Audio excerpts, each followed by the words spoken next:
Good evening. In our news bulletin for tonight, after more than 10 years, Niue is looking to finalise the tobacco control bill to help minimise tobacco use and its contribution to non-communicable diseases.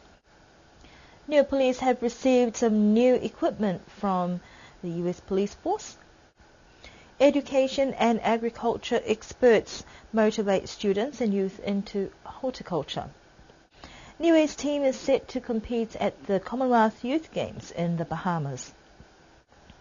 Niue is looking to finalise legislation to limit tobacco use as part of ongoing health campaigns to minimise effects of smoking on non-communicable diseases.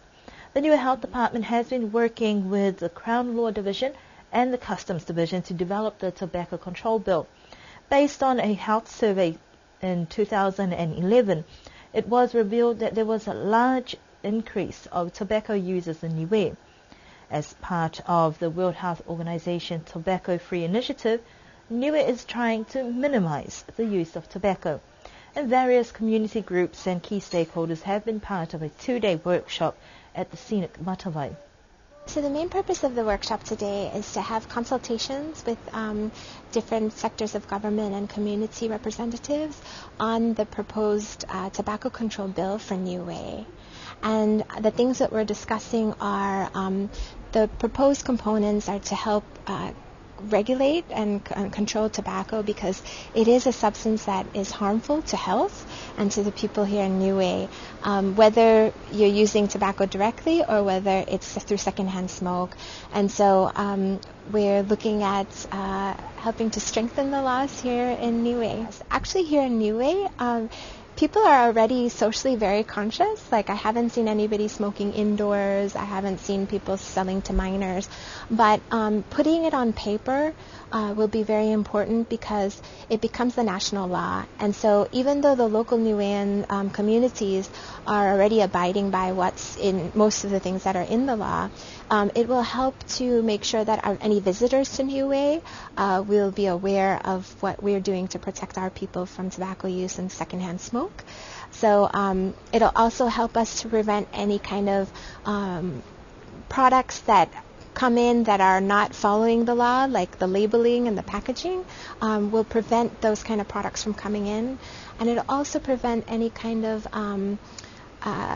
making tobacco too affordable or too easily accessible, especially to vulnerable populations like our youth, who we want to protect from the dangers of this addictive substance. According to WHO findings, Niue has the lowest rate of tobacco use in comparison to the rest of the Pacific Islands. A representative from the Niue Women's Council had agreed that there are a lot of benefits in enforcing this tobacco bill. This is a really good workshop to let people know, or also for the government to support us to it's a bit harsh to say ban, but look at that kind of thing in how many years' time to stop bringing cigarettes and tobacco to New Ireland.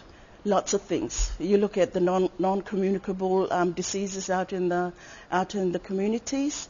Look at the asthma rate will go down, high blood pressure will go down. A whole lot of non-communicable diseases will go down because of smoking. There's a whole lot of things that we could the community will benefit from.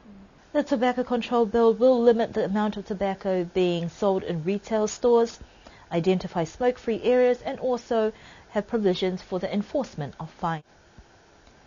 Niue police officers were put through practical training today to test out some new equipment gifted by a police department from the United States of America. Timothy Wilson is a police officer from the Battleground Police Station in Washington, D.C., who has been able to collaborate with the Niue Police Department to find out what kind of equipment would be useful for the department here in Niue. Although he is on island on vacation with family, he has taken time out to bring the new devices and provide a bit of training. These are lasers, or what we call LiDARs. They're speed measuring and distance measuring devices that the police can use to measure how fast people are driving, and they can also use it to measure distances for car accidents or whatever. If a car goes off the road, They can measure how far the car traveled off the road. And the measurements are very, very precise because they use lasers as opposed to using a tape measure. So it just helps them with their investigations and their inquiries as to what happened. It can also help them if a boat capsizes at sea. They can see how far the boat is away because it measures distances, so they know where to send help to. As you know, like a car can go off the road. It's very difficult to measure the distances, how far the car went off the road because of the terrain. So this will allow them to be very precise in their measurements. It'll also help them increase road safety by slowing people down. So as they use it, they can measure the speed of the cars, and they can, use that in their enforcement efforts to make the road safer for everybody. Tim Wilson is no stranger to the island, having served his mission as an LDS elder in Niue 20 years ago. And his desire to bring something back to help the island has always been in the back of his mind. Niue is a very special place to me. I love this place. One of my jobs in the United States is to take care of all this equipment that we have in our department. We have extra units because we've seen a decrease in our staffing. And so we were going to surplus some of these units. So I was able to ask my chief if I could bring one of the surplus units here and give to the Niue Police, and he agreed. And then I also, our supplier for these, I called him and asked if he had extras that had been returned or whatever that had been refurbished that I could buy for cheap to bring, and they just gave me a brand new one for free. So that's how I was able to get these and bring them here. Oh, I always look forward to coming back to the island.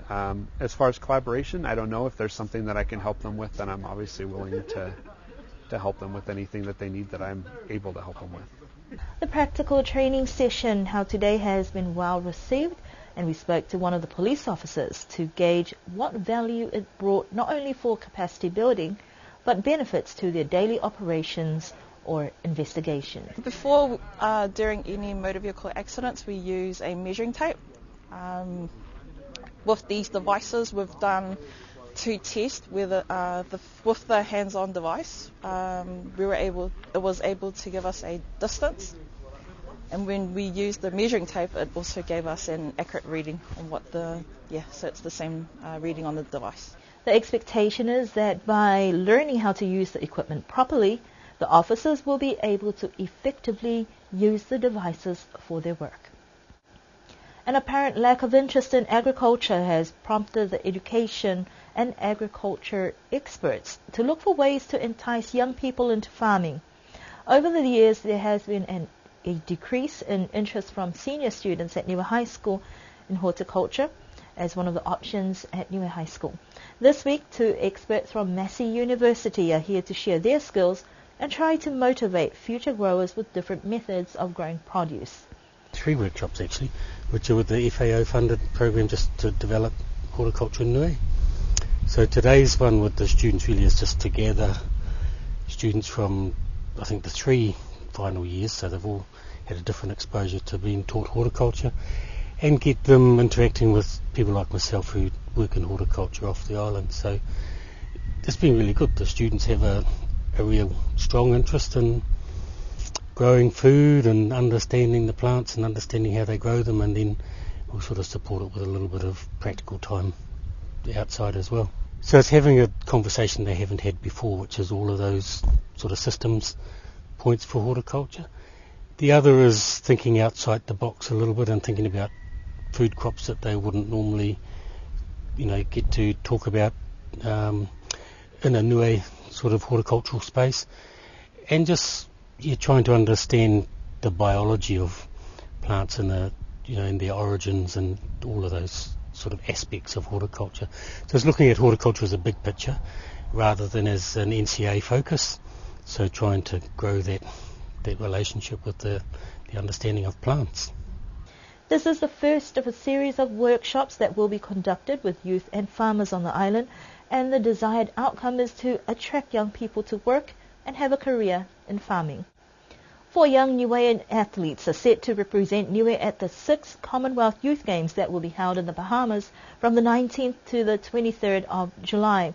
The competition will attract thousands of young athletes in between 14 to 18 years of age who will have a unique opportunity to celebrate and engage on a level playing field of sport. Training for these athletes started in the middle of last year, and they have been supported by the Niue Athletics Association. The 6-strong team will consist of 4 athletes competing in field events such as shot put, javelin and discus. They are Maxine Edwards and Haven Siosikefu, Andre Kofisi and Dwayne DeLacy.